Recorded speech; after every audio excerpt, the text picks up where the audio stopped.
मामा आपल्या सासरवाडीची मेंढर घेऊन त्यामध्ये स्वतःचे बोते परिवार हा हलसिद्धीनाथांच्या दरबारातला आप्पाच्या वाडीचा मामांचं गाव, मामांच्या मामांचं गाव आप्पाची वाडी, कांगण निपाणी. आईच्या भावांकडून म्हणजे मामांनी स्वतः मामांकडून 5 शेळ्या घेतल्या. कमरेचा करदोटा दिला, चांदीचा होता, आणि त्याच्यावरती एक गाय घेतली. मामांनी आपलं स्वतंत्र असणारा तळ उभा केला.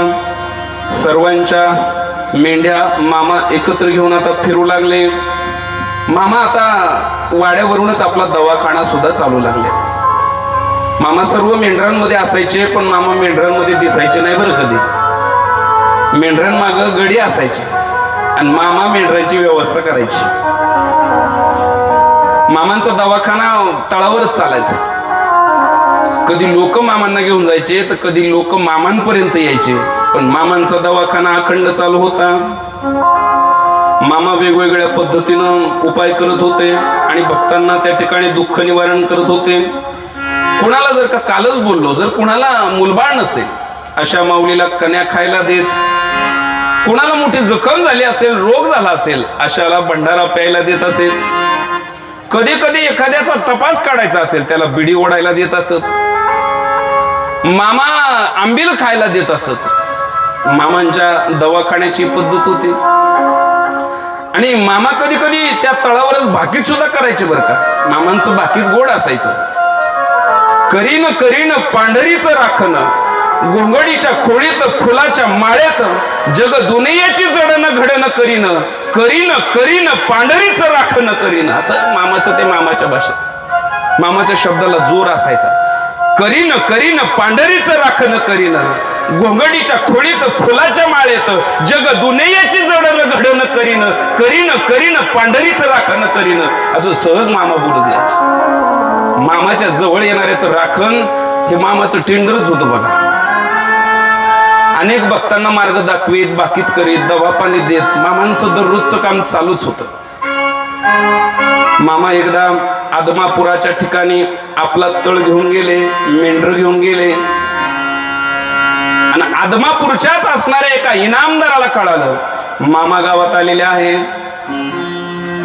आणि त्याचं काही म्हणणं होतं, मामांवर श्रद्धा होती. मामांकडे हा इनामदार गेला, मामांच्या चरणावरती लोटांगण घातलं. मामा माझ्या मुलाला एक आजार आहे, मामा माझ्या मुलाचं काहीतरी सांगावं. मामाने हातातली बिडी दिली. इनामदार ये बस. एक बिडीचा झुरका ओढ.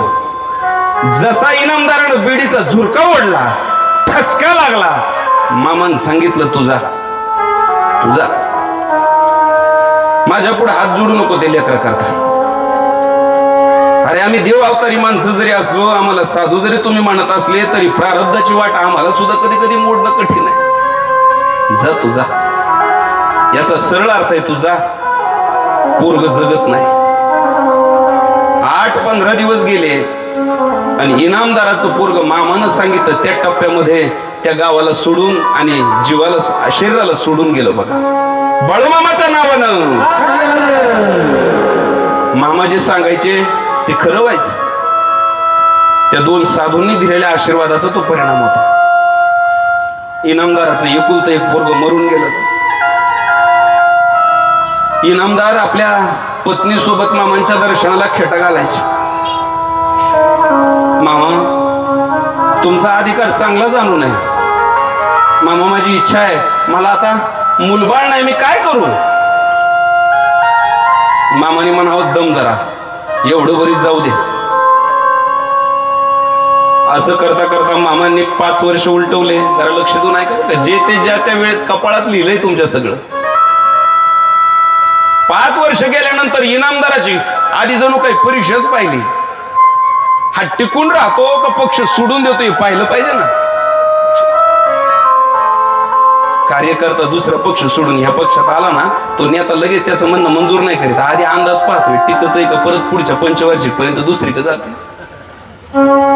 उगा याच्या नावाने एखादं अनुदान मंजूर करायचं आणि दुसरीकडेच टिमकं वाजवायचं, मग मजा नाही ना. 5 वर्ष इनामदाराला येऊन दिलं आणि 5व्या वर्षी सांगितलं इनामदाराला, इनामदार काय इच्छा आहे? मामा बोलती बंद केली बघा मी माझं दुःख तुम्हाला जाणू नये. घरी गेलो का बायको उंबऱ्यातच असते बघा मामा, आणि तोंडाक पाहते. तुमच्याकडून गेल्यावर तर दिवसभर तोंडाक पाहते. काय बोलन नवरा, काय सांगितलंय मामानी. तुमच्यावरच्या अपार श्रद्धा मामा सुटत नाही बघा. मामा जर तुमच्या अंतकरणामध्ये प्रेम असेल तर तेवढं मागणं मान्य करा. जा, येतो इनामदार, तू जा घरला जा. इनामदार आहे बघा, मोठी गोष्ट आहे त्या काळातली. आणि तरी आरे कार्य करण्याची ताकद फक्त मामात होती. जा तू जा. इनामदार घरी गेले. 2-4 दिवस उलटून गेले. मामांच्या काय मनात आले, मामाचं काम लहरीवर होतं. मामा तिथून निघाले. आदमापुराच्या दुसऱ्या टोकाला जिथं इनामदार राहत होते, इनामदाराच्या घरी गेले. इनामदाराच्या वाड्याच्या बाहेरून इनामदाराला आवाज दिला, इनामदार आहेत का घरात? आणि आवाज दिल्याबरोबर इनामदाराची पत्नी तिथं बाहेरच होती. मामा आले म्हणल्यानंतर जणू काही त्यांना इतका आनंद झाला. अख्ख्या विश्वाचा. तुम्ही सोपी गोष्ट समजू नका, एका अधिकारी साधून आपल्या घरी येणं